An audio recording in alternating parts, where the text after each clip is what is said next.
grew up not far from the New Forest in the south of England.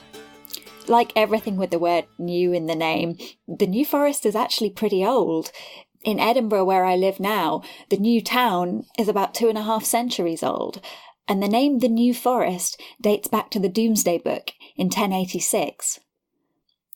When I was 8 years old, the BBC did an adaptation as its tea time drama of the book The Children of the New Forest by Frederick Marryat, and that, to the best of my memory, is the first time I properly clocked that there had once been a civil war in the country where I live.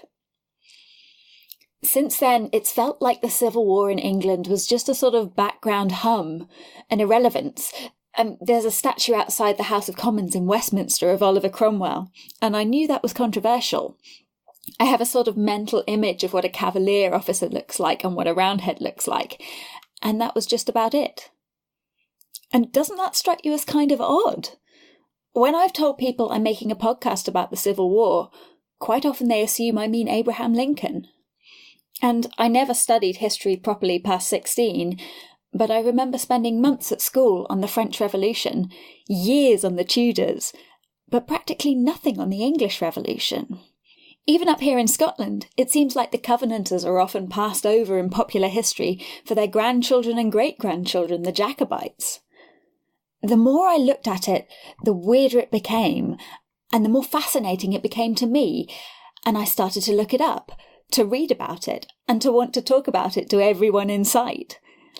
And then, not long after I started writing this podcast, the UK voted to leave the European Union, and the world, to use a phrase from the British Civil Wars, turned upside down, and suddenly there are echoes of the 1640s everywhere, from international relations to social movements to fake news.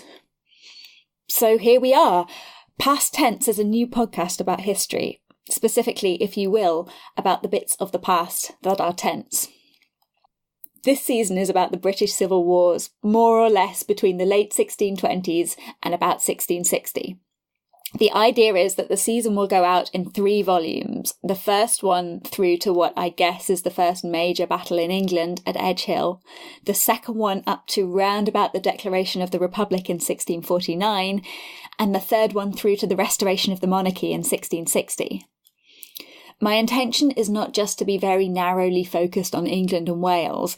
A huge amount of the action and the revolution also took place in Scotland, in Ireland, occasionally in the Channel Islands and France, and it'd be a shame to miss all of that out. The plan at the moment is for each volume to be 6 episodes long, released every other week on a Friday morning UK time, starting on September 15th. Now is as good a time as I'll get to introduce the team. Past Tense is made by Feasibly Productions, from which the technical producer and sound engineer is Ali Al-Najjar, and the producer is Emily Benita. The historical consultant for this season is Mary Jacobs, and the music was composed and performed by Harry Harris. I'm Fiona Barnett, and I've researched and written this thing, which I'm very excited to share with you over the next few months. The first episode will drop in 2 weeks on Friday the 15th of September, and you can find out more details about the podcast, including programme notes and full bibliographies for each episode as they appear, at pasttensepod.com, all one word. We're on Facebook and Twitter as Past Tense Pod, and if you'd like to support us making podcasts, you can do that on our shiny new Patreon at patreon.com/pasttensepod. Otherwise, I'd love it if you could drop Past Tense casually into conversation among your most history podcast-loving friends. And we'll see you on September the 15th. Or hear you.